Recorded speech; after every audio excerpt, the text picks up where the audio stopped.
Listeners, what does it mean to write the truth when your story includes trauma, and how do you do it without re traumatizing yourself or your readers? That's what I'll explore with this week's guest, Beth Docherty, a trauma informed healthcare educator, musician, emerging memoirist, and my client. During this episode, she shares her journey from research chemist to advocate for safer, more compassionate care. And together we dive into one of the most important questions memoirists ask. How do we write about hard truths in ways that are honest, responsible, and healing?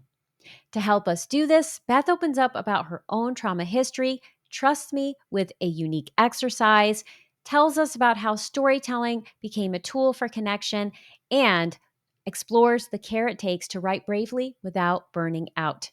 Grab your pen, open your heart, and get ready to explore how to regulate your nervous system while writing, what readers really need from you, and how to know when your story is ready for the world. Whether you're writing about survival, shame, or resilience, this episode will help you write from a place of self trust, not self sacrifice. Let's dive in.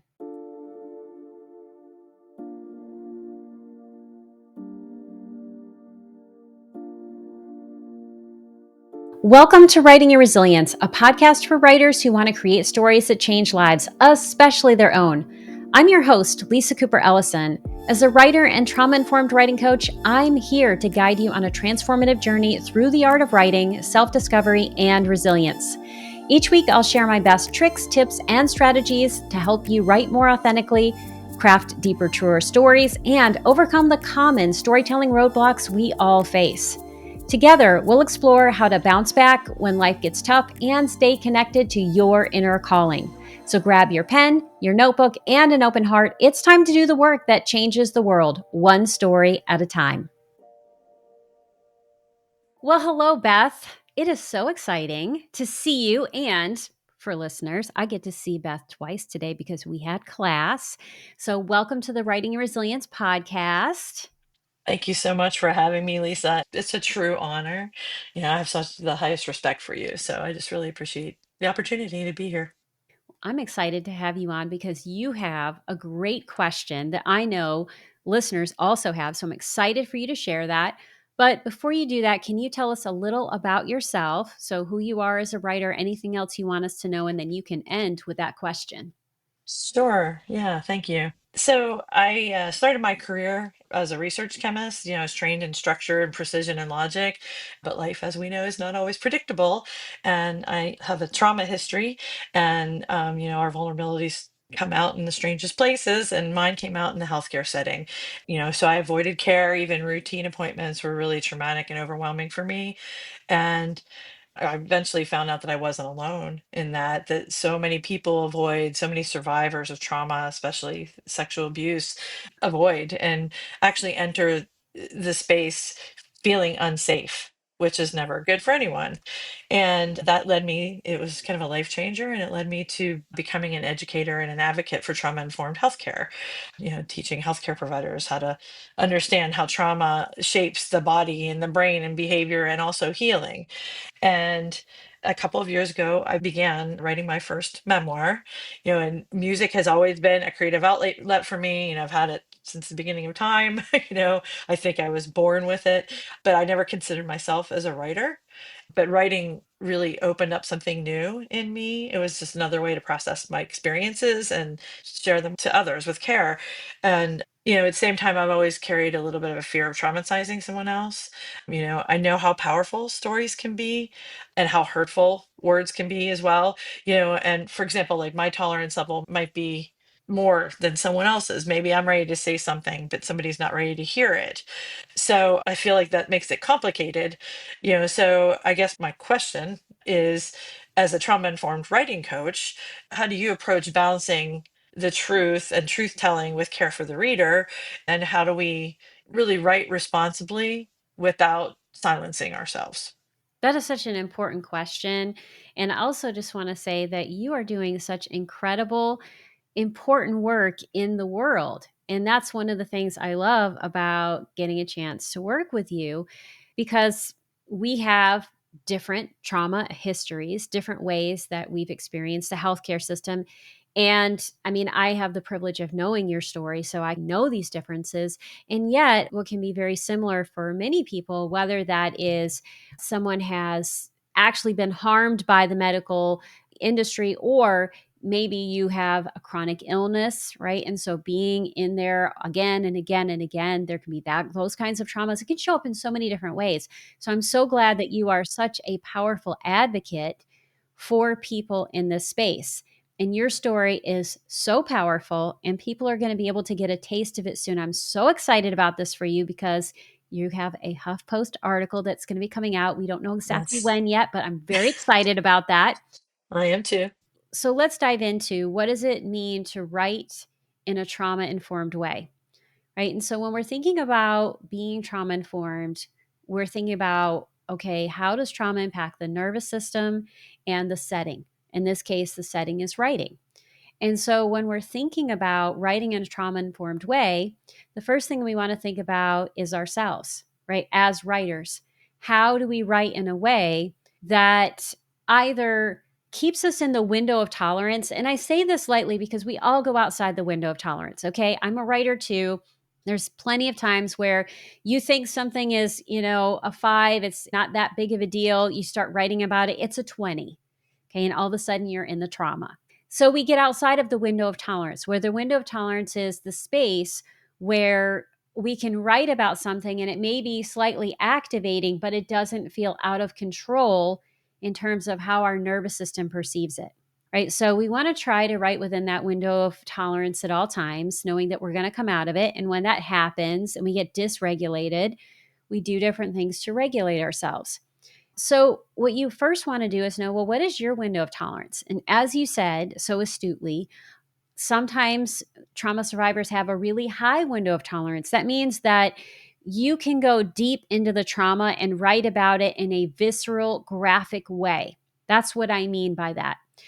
Other people barely can touch it. Maybe they're not even on the page. They're writing about everybody else, but they're not writing about themselves because it feels so dangerous. So, in each of these cases, the person's window of tolerance is different. So, the first thing you want to do is just get an understanding of what that window of tolerance is. And if your window of tolerance is high and you need to write things in a vivid and graphic way for yourself to understand what happened or bear witness to your experience on behalf of yourself or the reader, do that. It's okay to do that for yourself, especially if you're working through that with a therapist. I think that can be really healing because, the first thing you have to do is know what happened to you. What happened? What is the story, right? The story of what happened. And then we get to, what does it mean? And that's what the reader cares about. So the reader cares about, well, what does it mean? So we have to attend to that vulnerability piece. And sometimes that means, writing in whatever way. And if you notice, oh, wow, I write in this really vivid, graphic way and it feels okay. Does it really feel okay? That's the first question you want to ask. Does it really feel okay or not? And you're laughing and I'm laughing because there have been times where it's like, that doesn't really feel okay, but it feels normal to what my nervous system tolerates. That's a different thing. So you want to really attend to your own vulnerability. You want to think about, what is that like for you to write about it? And are you regulating your nervous system? So practice that first as you are telling things to the level of vividness that is necessary. And sometimes the only way we know is by sharing things with a safe other person. Maybe that safe other person is first a therapist who asks you questions. And if they're asking you more questions, maybe they need more details. Other times, you may notice that if you are working with a therapist, especially you're sharing things with someone who has the healer component for you, they might say, okay, let's back up, let's focus on your body, right? So those are some signals you can use to say, well, what's that like for me? So once you have things down, that's the first goal, and not to censor yourself. Because I think sometimes when people think, oh, I want to write in a trauma informed way, I don't want to overwhelm my reader, so I have to pull back. My invitation is, keep yourself regulated, but don't pull back in the beginning. Let yourself write whatever you need to. Then you want to pull back and say, okay, does this make sense to me? Do I understand what it means? And sometimes you want to do some exercises to help yourself understand that. And then once you understand what it means, you want to think about, what does my reader need? So, because you have been working in this field, and another question that you shared is, well, how do I go beyond the news reportage? And there may be many reasons why that's a struggle. Some of that could be due to the vulnerability, but some of it might be due to, well, what does my reader really need? How much of this vulnerable story do they really need? Because we don't want to re traumatize ourselves by sharing work that's overly vulnerable, right? We want it to be vivid enough for the reader to get something, but not so vivid that we're overexposing ourselves. So I want to take you through an exercise, if I may. Is that okay with you? Yep, that's fine. All right, you have 18 years of experience working with people in terms of trauma and, speaking out about sexual assault. That's another thing that you do. You have been doing this for a while, and I'm sure you probably get questions from your audience. Is that correct? I get questions, I get disclosures, a lot of disclosures. Yeah. And that can be really hard. And I think I'm going to wrap up this session by asking you how you're taking care of yourself around that. So I'm going to come back to that. But we're going to talk about the fact that, yeah, you're getting these disclosures, you get questions in the middle. So that means you have access to your audience. And so when we're thinking about what needs to be on the page, we want to attend to our readers' desires, fears, and wants. So if you think about who your readers are for your book based on these self disclosures that you have, or these disclosures that people do, or the questions they ask. Let's pull back, and we don't have to talk about any specific person, but what do they want from you? I think the first thing would be to feel connected and to not feel so alone in what they're going through. Just hearing that somebody else has gone through the same thing, I think can be very powerful. When they come up to you and they say, Beth, I heard your story and it touched me so much, what part made them not feel alone? The fact that I shared what I had gone through, especially, when it's related to healthcare, especially related to like the sexual abuse, the assault, the rape, just knowing that somebody else had experienced that too. And they're usually appreciative that I have shared out loud in person because it's often something that people don't want to talk about. So your audience needs some of those details about what happened. Right. So they might need some of the details, but maybe not all of the details, right? Enough to know, like, yeah, you went through something that I went through. But I'm wondering if it's not just about that you're speaking it out loud, that you are talking about the shame. Right. That is huge. So, what are some of the other feelings that you share on a regular basis, or specific details where people say, you know what, that part of your story just touched me because when I went through this, blah, blah, blah, or it reminded me of, what's a thing that you share? And you don't have to tell all the specifics about your story, but Well, sometimes I share that I didn't tell anybody right away, yeah, and that's very common. But when you're going through this and when you've kept it to yourself for so long, it feels like you're the only one. It yeah, can feel that way. yeah. So the fact that you talk about something that you know is common, not telling, that you talk about feeling so alone, you share about the shame that this happened, I could have stopped it, or all of the things that, like, there is this bundle of common experience, like feeling experience that people have, and you share that. So people want to be heard, they want to be believed, they fear that they're all alone, that they're going to be misunderstood. And we're just brainstorming here. So there's no right or wrong answers. And listeners, I'm asking Beth to do this because this is the kind of thing I want you to do when you're thinking about your audience and what your audience needs. So if you think about their wants, their needs, or their desires, what else do you know about them? I know that they're mostly women. I mean, there are men too, but the majority are women. I know it's common and so many people have experienced it. I know that they want to be believed. I mean, I think you already said that, but it's a big one. So many people go through this and they're not believed. Or, even in a situation where it happens in somebody's home, maybe the parent doesn't believe that the uncle or somebody else did Right. this. Hearing that, it's like an affirmation that, okay, it wasn't just me. And again, it touches on the shame, it touches on all of that. Yeah. So, some things that your readers need from you when we think about specifics, they might need some high level specifics about the actual things that happened, the abuse, the terrible thing, we'll call it. What they really need from you is they need for you to be able to talk about the shame, for you to be able to talk about the fears of not being believed. They want to see how people reacted, right? So, especially if people reacted poorly, so that they can see how does it relate to my experience. Right. Absolutely. Yeah, so when we're thinking about, well, how do you write in a trauma informed way? You understand what this experience means to you, right? So you understand, what would I want to tell young Beth about this? Right? That's one exercise that you can do to say, okay, well, what does this all mean? Like, why am I writing about this? Why does it matter? So one thing you can do is you can say, what would I tell my younger self? And you can journal about that. Another thing you can do is you can watch a bunch of moth stories. Okay, so I love the moth. yeah. So this is what I want you to pay attention to. So listeners, if you're not watching the moth is great for this. I want you to watch them, and one of the things that happens in all moth story is there's a takeaway, right? In a lot of oral storytelling, that takeaway is not subtle. They share, I learned this, I became this, I discovered this. They're sharing what that takeaway is. Pay attention to those stories. Notice what those takeaways, and then if you had to create a moth version of your story, what would those takeaways be for you? So these are two exercises that you can do to really understand your own story.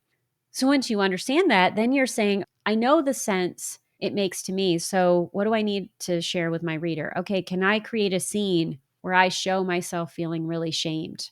The terrible thing is important a little bit, but the shame, that's more important. Highlight that. I would assume the resilience would also be important. Yes. Yes. And so how is she coping with that shame? What does she do when people react poorly? Like, how is she handling that? Right? Because what they want is to see how the narrator is coping with these challenges. And sometimes, if it's the early part of your book, the way people cope is usually by having faulty thinking, or they might cope in ways that aren't great. As the book goes along, we see this person coping in more helpful ways, right? They're coping in ways that are probably more beneficial to them. When you're thinking about that piece of writing in a trauma informed way, you're focusing on their fears, their desires, and their needs, and you're answering those questions they have or mirroring the experiences that they have, and then thinking about how much of the terrible thing do they actually need to know. And usually it's a lot less, but they need a lot more of that other stuff, because that's the part that's hard, is not so much the horrific thing that happened, it's the reverberations out afterwards. That makes perfect sense. So how's that landing for you, and what is that making you think about? Well, it makes perfect sense, like I said, and I think one thing that kind of stuck out when you were talking about making sense of your story first, I teach a lot and do a lot of talking about self-care, and I remember one of the first classes that I had with you, you talked about, how are you feeling? Like, think about, what is your energy level? How are you feeling? Do you have the support that you need? Are you okay to do this? What are you doing after you're done writing this piece? And it was a game changer for me because I didn't do that. I just pushed along like I always did. Didn't matter if I was doing something afterward. That's okay. I'll just push through that too. And I have totally changed the way I approach that now. When I'm beginning to write, I think about, well, what am I going to write today? What am I being drawn to? Do I really have the energy to do that? Like you said, is it a 5 or is it a 20? If it's a 20, then do I really want to write about that today? Or should I ever be writing about a 20? Maybe it should be a little bit less. That was one thing that really stuck out to me. Yeah. And so, listeners, if you're wanting to know more about that, I actually created a video series on becoming a resilient writer, and I will add that series to the show notes. So, if you want to learn more specifically about how you can rate your writing sessions or the topics you could potentially write about before you start, that video series will teach you exactly how to do it. And that is a great way to regulate your nervous system and write in a trauma informed way. Yeah, so I'm glad that you brought that up. Yeah, I'm serious. It was really powerful for me. So I want to find out, have I answered your question, or does it lead to something else that you would like to ask me? Yes, it answers my question. Yeah, and another thing I'm just going to share that you wrote about to me was like that vulnerability piece. Like, so how do I know? So there's about attending to the reader's needs, right? Which we've just talked about. But when we're beginning to share our work, how do I attend to my own needs when I'm sharing my work, even if I know it's of highest service to others? And I share that because I have actually seen where people have published their work and then they realize that they're overexposing themselves every single time they're sharing it. So it's actually, even though it might be really powerful, it may be well received, it might be exactly what your reader needs, it's not necessarily what you need. So before you're sending things out in the world, you really want to check in with yourself to say, am I ready to share this? And what I often say to people is, would you shout it in Walmart? If you could shout anything in Walmart, right? I do say that, and when I think about my newsletter even, I think, would I shout it in Walmart? Because if I wouldn't shout it in Walmart, and just listeners, I do not go around shouting things out in Walmart, just FYI. But if I had to shout it out in Walmart, would I feel bad about myself? Or would it feel like too much? And the answer is that's my litmus test. If I'm like, wow, I really don't want people in Walmart knowing my business, it's not ready. It's not Right. fully cooked for me, and it doesn't matter how good it is for others. So that's another piece that I just want to talk about in terms of that vulnerability. Yeah, and I did go through that with the HuffPost article, knowing, like, am I going to be okay with all of this going out to this large audience? And I ultimately decided yes, but it's still a little bit, I don't want to say scary, but, you know, I'm waiting for it to come out and, waiting to see what happens, but I decided to do it anyway. And it's okay to say that it's scary because I think it does feel scary for a lot of people. Yeah, this is my first big one. I mean, I've been sharing my story publicly, but it's been in smaller venues or people that are interested in the topic as well. So this will be different. Yeah, and since we don't know when we know when this podcast episode's going to come out, but we don't know when that article's going to come out. When it does, I will link it in the show notes. And it should be out, I would say, by probably October of 2025 at the very latest. It will be out. We are recording this in May, and so who knows? It could be out before this episode airs. We just don't know, because this is true for all of you listeners. If you are trying to publish something, that sometimes you don't know the answers to when things are going to be published. So I want to wrap up by circling back to the one thing that you talked about in terms of being a public speaker and getting a lot of self disclosures, right? So people are sharing a lot of personal information with you about stories that are similar to your stories. And what can happen is that we can have what's called vicarious trauma.